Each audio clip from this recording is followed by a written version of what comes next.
Me llamo Valentina Reyes, tengo 32 años, y durante toda mi vida creí que el esfuerzo silencioso, tarde o temprano, terminaría siendo visto.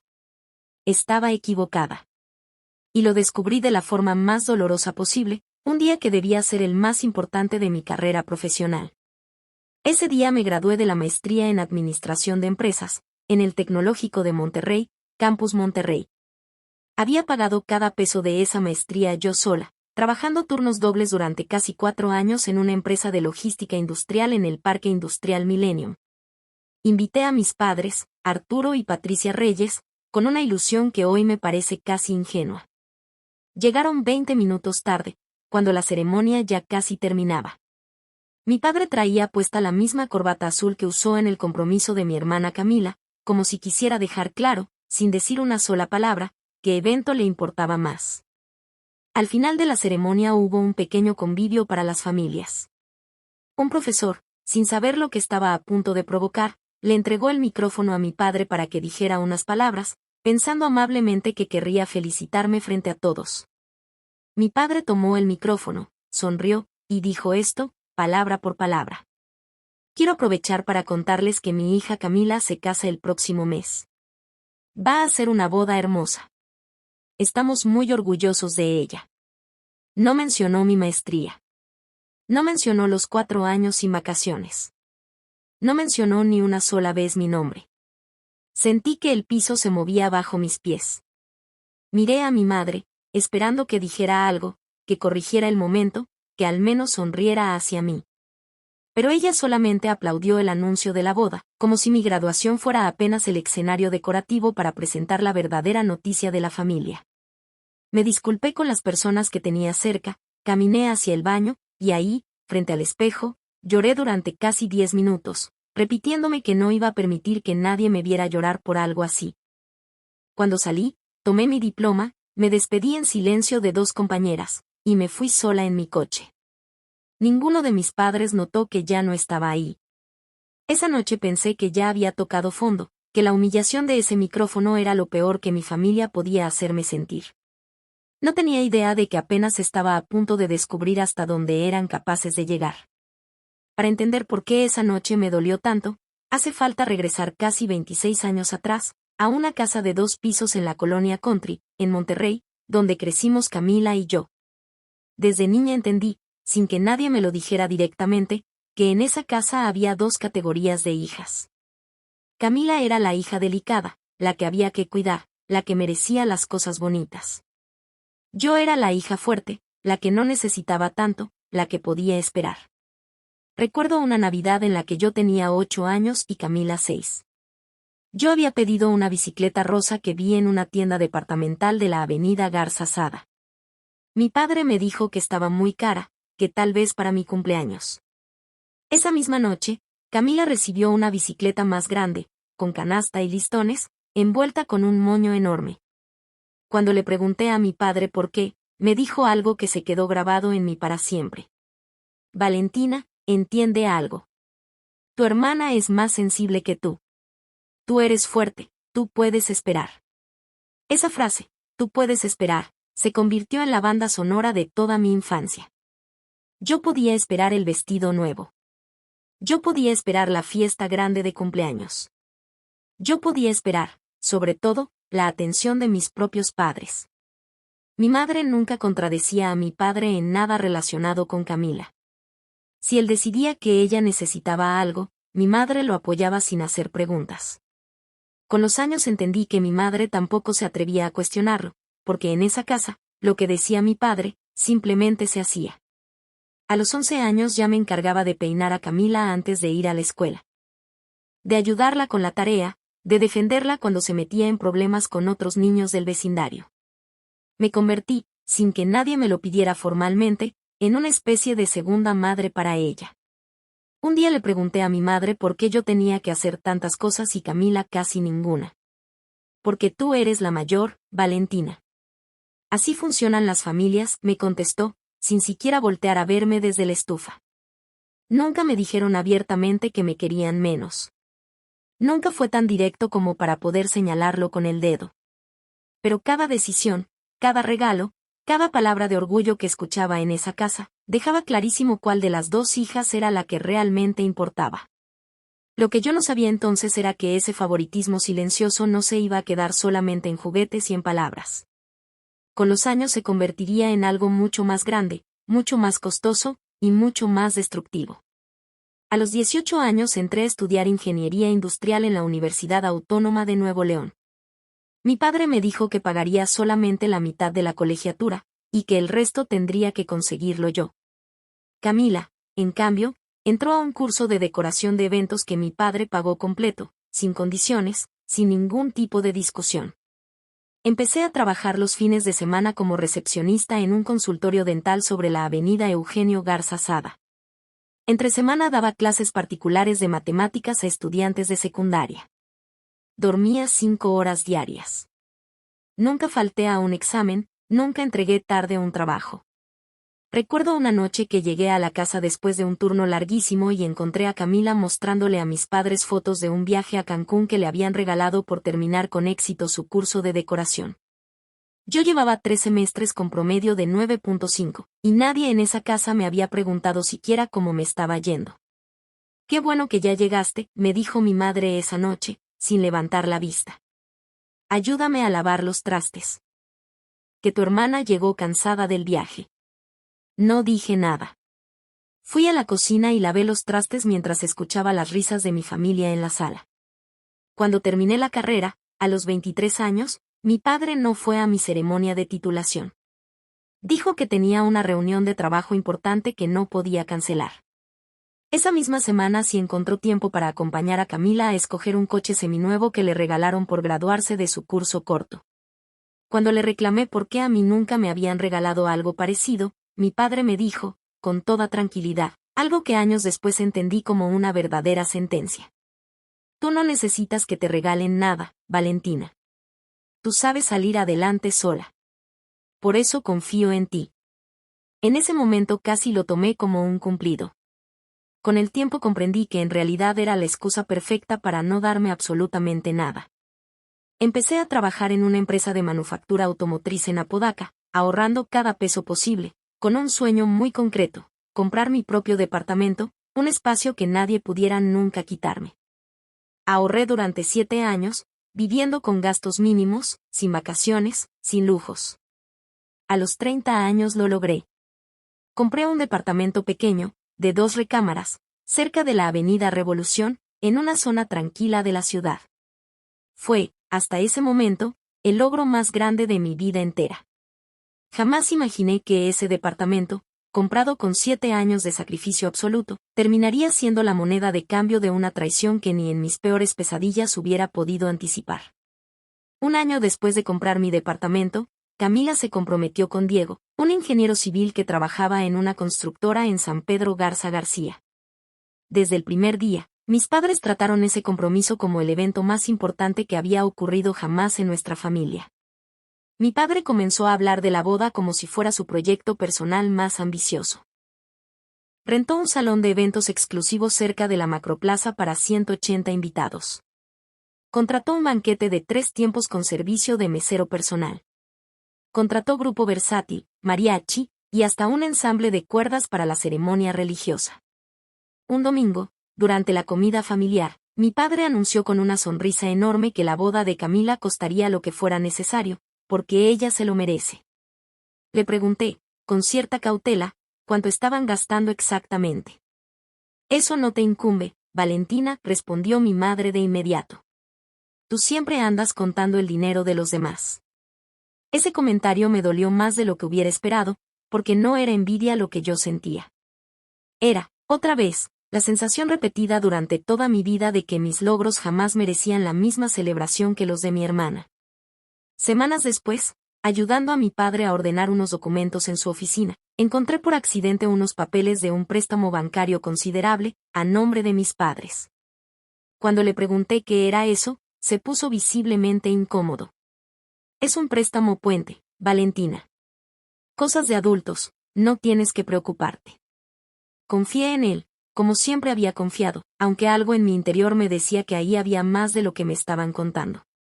En las semanas siguientes noté señales extrañas. Mi padre hablando en voz baja por teléfono. Cerrando la puerta de su oficina cada vez que yo entraba sin avisar. Mi madre más nerviosa de lo normal, y en más de una ocasión la sorprendí llorando en silencio en la cocina, sin querer explicarme por qué. Le pregunté directamente si todo estaba bien con los gastos de la boda, si necesitaban algún tipo de ayuda económica de mi parte. Mi padre me respondió, casi ofendido. No necesitamos tu ayuda. Nosotros sabemos resolver nuestros propios problemas. Ese comentario escondía algo mucho más oscuro de lo que yo hubiera podido imaginar. Y lo iba a descubrir de la peor manera posible. Apenas 3 semanas después de la humillación pública en mi graduación. 3 semanas después de mi graduación, empecé a sentir un dolor abdominal insoportable que no cedía con nada. Fui al hospital y me diagnosticaron apendicitis complicada, con riesgo de peritonitis. Me operaron de urgencia en un hospital privado de la ciudad, en una cirugía que terminó extendiéndose a casi 9 horas por complicaciones inesperadas durante el procedimiento. Cuando desperté de la anestesia, todavía mareada, con el cuerpo completamente adolorido, lo primero que busqué fue mi teléfono. Tenía 73 llamadas perdidas, la mayoría de números que no reconocía, algunas de Camila, y un mensaje de texto de mi padre que decía exactamente esto. Valentina, necesitamos hablar con calma en cuanto puedas. Vendimos tu departamento para completar lo que faltaba de la boda de tu hermana. Fue una decisión difícil, pero era necesaria. Te explico todo cuando salgas del hospital. Leí ese mensaje 3 veces, convencida de que estaba entendiendo mal a causa de la anestesia. Pero no había ninguna confusión posible. Mi padre había vendido mi departamento, mi hogar, comprado con 7 años de sacrificio absoluto, sin mi conocimiento, sin mi firma, sin mi permiso. Llamé de inmediato a mi padre, con la voz todavía débil por la cirugía. Papá, dime que esto es una broma de muy mal gusto. Valentina, cálmate. No es lo que estás pensando, me dijo, con un tono extrañamente tranquilo. ¿Te acuerdas de los papeles que firmaste hace unos meses, cuando te pedimos ayuda con el trámite del terreno de tu tía Rosario? En ese momento recordé un documento que había firmado meses atrás, confiando completamente en mi padre, sin leerlo con el cuidado necesario, porque él me había asegurado que era solamente un trámite familiar sin ninguna importancia. Papá, eso era un poder específico para un trámite. No era una autorización para vender mi casa. Fue lo único que pudimos usar, Valentina. No teníamos otra opción. El banco ya nos iba a embargar la casa familiar si no completábamos el pago de la boda a tiempo. Ahí entendí la dimensión completa de lo que había ocurrido. Mis padres habían pedido un préstamo enorme para pagar la boda de Camila, no habían podido cubrirlo, y en lugar de asumir esa responsabilidad ellos mismos, usaron un documento que yo firmé de buena fe para vender mi propio departamento y salvarse ellos. Pensé que ya había tocado el fondo más doloroso posible. Estaba profundamente equivocada, porque lo que vino después me demostraría hasta dónde era capaz de llegar mi familia con tal de proteger su versión de los hechos. Pasé 5 días más internada, recuperándome de la cirugía mientras procesaba en silencio lo que acababa de descubrir. Mi familia me visitó exactamente una vez, todos juntos, como si pensaran resolver algo tan grave con una sola conversación incómoda de 20 minutos. Camila ni siquiera mencionó el tema del departamento.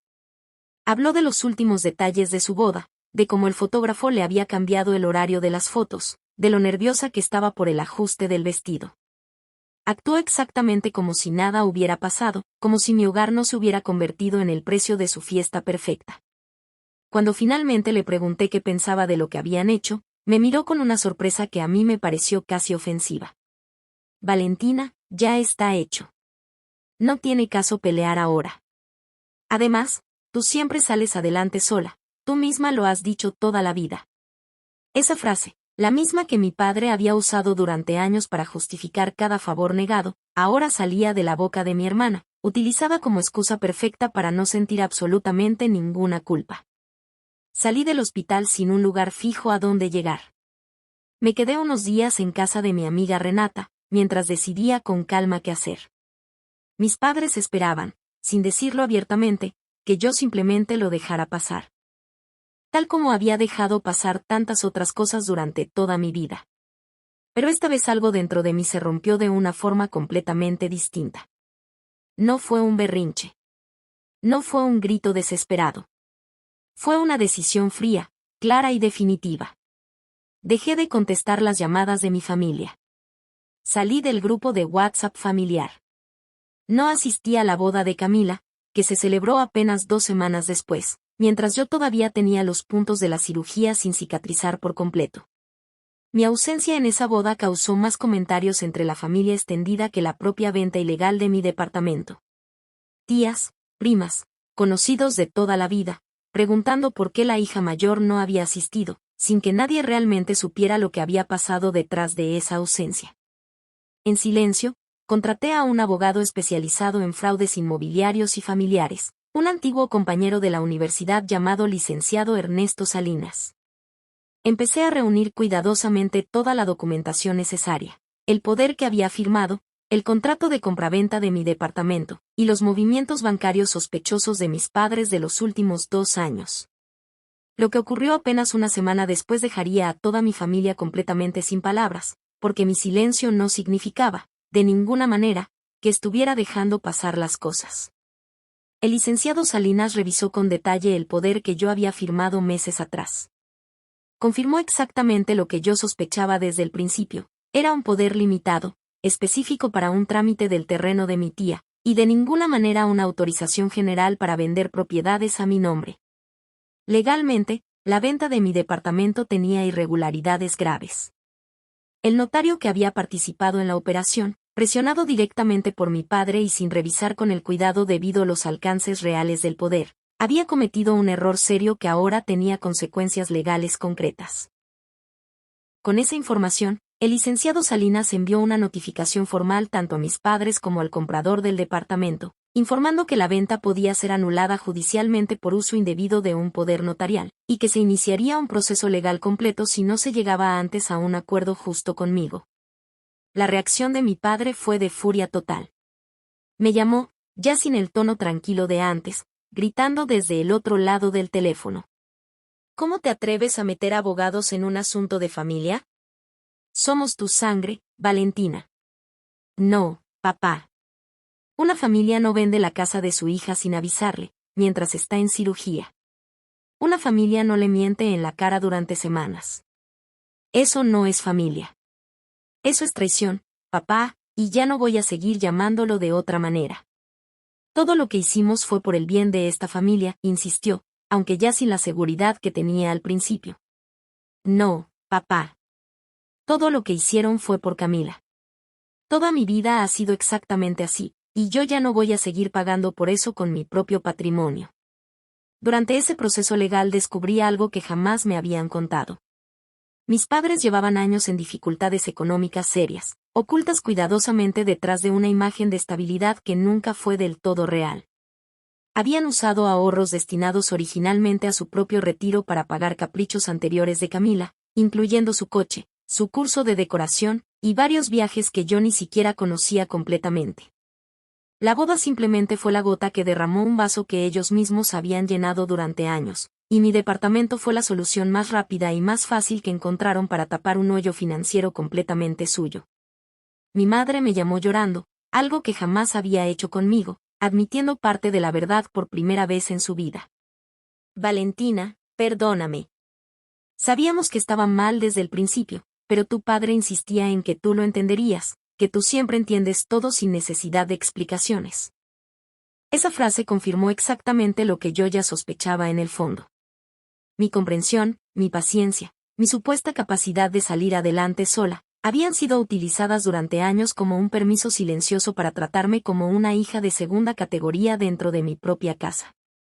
En ese momento tomé la decisión final sobre cómo iba a manejar todo esto de una vez por todas, una decisión que iba a cambiar para siempre la relación con mi familia entera.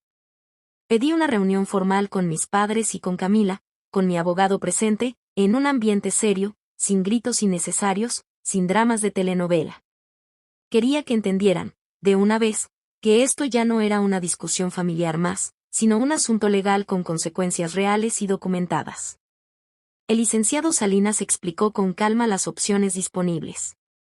Podíamos proceder legalmente contra el notario y contra el comprador para anular por completo la venta, lo cual podía tomar años y afectar directamente el patrimonio restante de mis padres. O podíamos llegar a un acuerdo de compensación económica directa conmigo, usando los ahorros restantes de la familia, con un plan de pagos formal y legal, evitando así un litigio largo y desgastante para todos los involucrados. Mi padre intentó, todavía, defender su versión de los hechos. Valentina, entiende que en ese momento no vimos otra salida. El banco nos presionaba, la boda ya estaba comprometida, no podíamos cancelarla de un día para otro. Papá, había 1000 salidas antes de vender la propiedad de tu propia hija sin decirle una sola palabra. Pudiste cancelar el salón. Pudiste reducir la lista de invitados. Pudiste, simplemente, hablar conmigo antes de tomar una decisión que me afectaba directamente a mí. Elegiste no hacerlo porque sabías exactamente cuál iba a ser mi respuesta. Se quedó en silencio varios segundos, algo que jamás lo había visto hacer antes en una discusión conmigo. Tienes razón, dijo finalmente, con la voz quebrada de una forma que nunca antes había escuchado en él. No quisimos escuchar un no de tu parte, porque sabíamos que ibas a decir que no, y necesitábamos ese dinero de cualquier forma. Esa fue, quizás, la primera vez en toda mi vida que mi padre admitió abiertamente que mi opinión sí importaba, aunque fuera 32 años tarde. Aceptó el acuerdo de compensación completo, sin condiciones adicionales, sin intentar negociar a la baja. Fue la primera vez que lo vi verdaderamente derrotado, sin discursos largos, sin comparaciones constantes con Camila, sin excusas de último momento. Camila, por su parte, evitó mi mirada durante casi toda la reunión. Al final, cuando ya nos estábamos yendo, se acercó y me dijo en voz baja, casi como una confesión. No sabía que era tan grave, Valentina. De verdad no lo sabía. El problema, Camila, nunca fue solamente el departamento. El problema fue toda una vida entera sintiendo que yo valía menos que tú dentro de nuestra propia casa. No hubo un abrazo de reconciliación instantánea entre nosotras. No hubo una escena perfecta de cierre emocional. Hubo, simplemente, el inicio lento y honesto de una conversación que debió haber ocurrido muchísimos años atrás. Con el dinero de la compensación, sumado a mis propios ahorros posteriores, logré comprar un nuevo departamento, más pequeño que el anterior, pero completamente mío, en una zona tranquila cerca del Parque Fundidora. Esta vez revisé personalmente cada documento relacionado con esa compra, línea por línea, sin dejar espacio para que nadie más volviera a decidir sobre mi patrimonio sin mi consentimiento explícito. Hoy, mi relación con mis padres es distante pero honesta. Nos vemos ocasionalmente, sin fingir una cercanía que todavía no siento del todo. Con Camila, la relación sigue siendo un proceso lento de reconstrucción, con límites muy claros que antes jamás había tenido el valor de establecer. Aprendí, de la forma más dolorosa posible, que el amor familiar verdadero no exige que una persona se sacrifique constantemente para que otra pueda brillar. Aprendí que el silencio y la paciencia, cuando se usan sistemáticamente como excusa para justificar el abuso, dejan de ser virtudes y se convierten en una herida abierta. Y aprendí, sobre todo, que merecer respeto no es un privilegio que hay que ganarse sacrificando absolutamente todo lo demás. Es un derecho que debía haber exigido desde el principio, sin pedir permiso, sin esperar a que nadie más me lo concediera. Si alguna vez sentiste que en tu propia familia siempre fuiste la hija fuerte, la que podía esperar, la que podía resolverlo todo sola, quiero que sepas algo con toda claridad. Tú también mereces que te celebren igual que a los demás. Tú también mereces un hogar que nadie pueda quitarte jamás sin tu permiso.